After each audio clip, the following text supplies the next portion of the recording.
घनश्याम तिवारी आप दे दीजिए। फिर लोग सड़क पर नहीं उतर रहे, आप ही हल्ला काट रहे हैं, अखिलेश बोल रहे हैं, राहुल बोल रहे हैं। 2011, 12, 13 में लोगों का गुस्सा भी तो सड़कों पर उतरा था, फूटा था। नमस्कार संदीप जी, आपको, दर्शकों को, को पैनलिस्ट को। लोगों ने 2024 के लोकसभा चुनाव में उस गुस्से को अपने वोट में तब्दील किया और भारतीय जनता पार्टी को एक ऐसा मत प्रतिशत दिया जो उनकी हिंसक और नफरत की राजनीति की नाक काट देता है।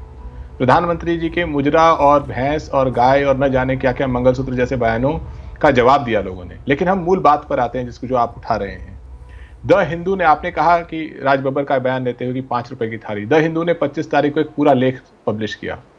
उस लेख में उन्होंने 13 चीजों का जिक्र किया, 14 चीजों का, जो एक आम थाली में होता है।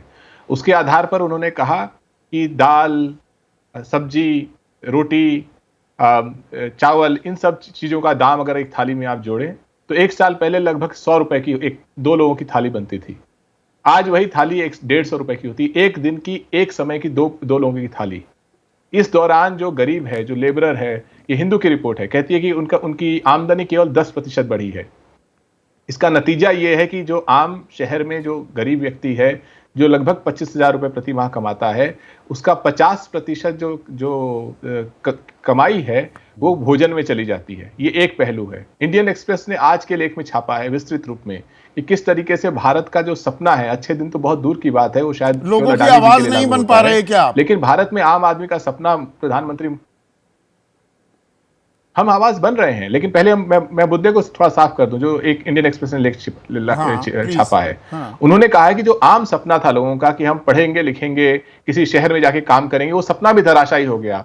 वो लेख कहता है कि जो रेल यात्री हैं वो उसमें गिरावट आई है, जो 2 व्हीलर सेल है उसमें गिरावट आई है, लोग अपने बच्चों को प्राइवेट स्कूल से निकाल रहे हैं क्योंकि वो फीस नहीं मैनेज कर पा रहे हैं, और कृषक जो है वो बढ़ रहे हैं, जो खेतीहर है बढ़ रहे हैं क्योंकि उनके पास शहर में रह करके काम करने लायक तनख्वाह नहीं है। देखिए, हजारों की तादाद में आपने अपनी बात कही। एक सेकंड घनश्याम कर दिया है।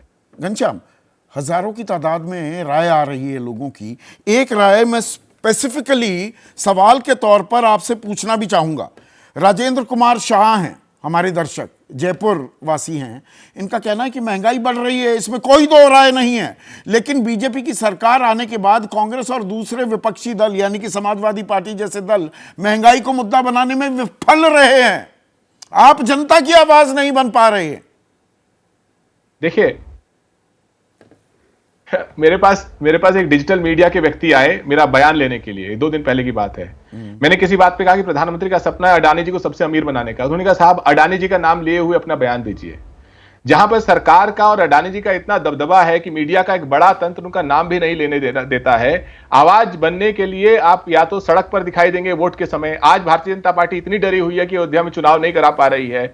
अपने ही राज्य में दंगे कराने के आरोप उनके हरियाणा भी जीत जाती है, जहां पर आप पूरी जीत की ताल ठोक रहे थे। हरियाणा भी जीतती है, पर विजय सरदाना, ये तेल का खेल कौन कर रहा है, मैं ये आपसे समझना चाहूंगा। ये आपका एरिया ऑफ एक्सपर्टीज भी है।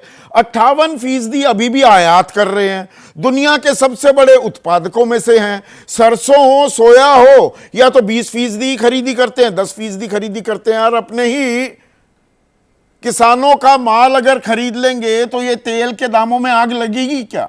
विजय भाई।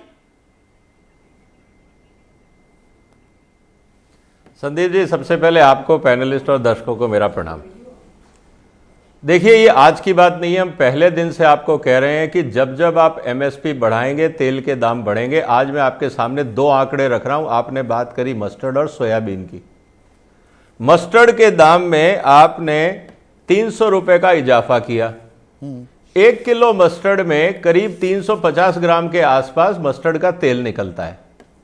ऑन एन एवरेज अगर आप 3 रुपए किलो एमएसपी बढ़ाएंगे तो 10 रुपए किलो तो तेल के दाम बढ़ने वाजिब हैं। पहली बात, 6% उस पर इन्फ्लेशन जोड़ दो तो करीब 5 रुपए का खर्चा पूरे प्रोसेसिंग में और जोड़ दो तो जैसे ही आपने एमएसपी बढ़ाई, 15 रुपए लीटर मस्टर्ड का तेल बढ़ना तय है। आप कान या तो आप एमएसपी मत बढ़ाओ, घुमाकर पकड़ रहे हैं। नहीं बढ़ाना। विजय भाई, मेरा सवाल बड़ा सीधा था। आप मस्टर्ड जो है, सरसों, उसकी खरीदी 20% कर रहे हो। आयात करने के बजाय, आयात करोगे तो महंगाई होगा ना। देश में जो उत्पादन हो रहा है उसको क्यों नहीं खरीद के आप ग्राहक को उपलब्ध कराते हो, उपभोक्ता को?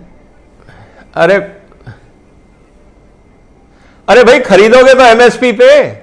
आज की तारीख में आपको मस्टर्ड अंतरराष्ट्रीय बाजार में नहीं मिलता है। जो आप पंजेंट मस्टर्ड खाते हो वो भारत की ही क्रॉप है। अंतरराष्ट्रीय बाजार में आपको मिलता है रेपसीड ऑयल, मस्टर्ड नहीं मिलता है। हाँ, रेपसीड का भी। तो जब आप एमएसपी बढ़ाओगे तो तेल के दाम बढ़ेंगे, पहली बात। दूसरा, आपका जो आंकड़ा कि 58% हम तेलों का आयात कर रहे हैं, आप करीब 65% कर रहे हैं। तो ये आंकड़े में सुझाव मैं दे रहा हूं। बहुत अच्छी बात है। हाँ। जितना आपको हिंदुस्तान में खाने का तेल चाहिए और जितना आपका क्षेत्र है जिसके अंदर टोटल हिंदुस्तान में ऑयल सीड पैदा होता है, करीब 35 मिलियन हेक्टेयर के आसपास, आपको ऑन एन एवरेज यील्ड चाहिए 4 टन पर हेक्टेयर। आपके यहां पे यील्ड है 1 से 1.25 टन पर हेक्टेयर। कहने का मतलब यह है कि आप रिसर्च में काम ना करने दो। जब बात आती है किसानों को टेक्नोलॉजी देना, तब आप दंगा प्रदर्शन करते हो कि नहीं जी, हम सीड रिफॉर्म नहीं चाहते। आज 2004 से करीब 20 साल हो गए, आपका सीड लॉ नहीं बना हिंदुस्तान में। विजय भाई, आपका कहना यह है, मतलब गलती किसानों की है, सरकार की कोई जिम्मेदारी नहीं है। सरकार की कोई जिम्मेदारी नहीं क्या? शरद कोहली नहीं जी, एक second, Sharad Kohli, run out of time, एक सेकंड। बिल्कुल सरकार की जिम्मेवारी बनती है संदीप, और क्योंकि समय कम बचा है तो मैं सीधा सुझाव देता हूं। अब प्रॉब्लम तो डिस्कस कर लिया, आपकी इजाजत हो 4 सुझाव। पहला सुझाव कि आप इस समय $75 क्रूड ऑयल चल रहा है, आप पेट्रोल डीजल के दाम रिवर्स करिए। सारा जो लॉस है वो वसूल हो चुका है ऑयल मार्केटिंग कंपनीज का। दूसरा मिडिल मैन को, बिचौलियों को खत्म करिए, जो लोग होर्डिंग करके इसकी ब्लैक मार्केटिंग करके रेट बढ़ा रहे हैं। तीसरा सुझाव कि आपको ग्राउंड लेवल मॉनिटरिंग करनी पड़ेगी प्राइसिंग की, कि कहां से निकल के क्या प्राइस, कितना मार्जिन ऐड हो रहा है। और चौथा कि आपको इंपोर्ट ड्यूटीज इस समय इमीडिएटली कर देनी चाहिए। मैं इस इन्फ्लेशन को संदीप एटीपी इन्फ्लेशन कहता हूं। आलू, टमाटर, प्याज इन्फ्लेशन 3.5% इन्फ्लेशन थी, 5.5% हो गई है, सिर्फ और सिर्फ खाद्य पदार्थों की वजह से। रिजर्व बैंक के गवर्नर ने स्वीकार किया कि खाने की वजह से हम अभी रिपो रेट को कम नहीं कर सकते। उन्होंने सीधा सीधा स्वीकार कर लिया, इस समय खतरनाक होगा करना। तो मुझे लग रहा है सरकार को, और मैं एक और सुझाव देना चाहूंगा संदीप, कि एक मिनिस्ट्री ऑफ इन्फ्लेशन अलग से बनानी चाहिए। क्योंकि अब मैं बताता हूं समस्या क्या है। एग्रीकल्चर मिनिस्ट्री कुछ चीजों का देखती है, मिनिस्ट्री ऑफ इंडस्ट्री कुछ का दिखती है, कंज्यूमर अफेयर्स कुछ देखती है। अगर मिनिस्ट्री ऑफ इन्फ्लेशन एक कोऑर्डिनेशन मिनिस्ट्री बन जाए तो मैं समझता हूं कि इसको बेहतर तरीके से हम एड्रेस कर सकते हैं।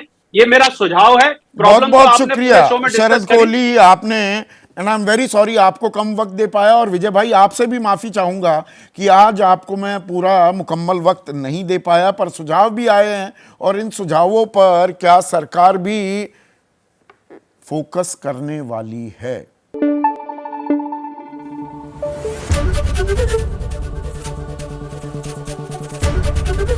एबीपी न्यूज आपको रखे आगे।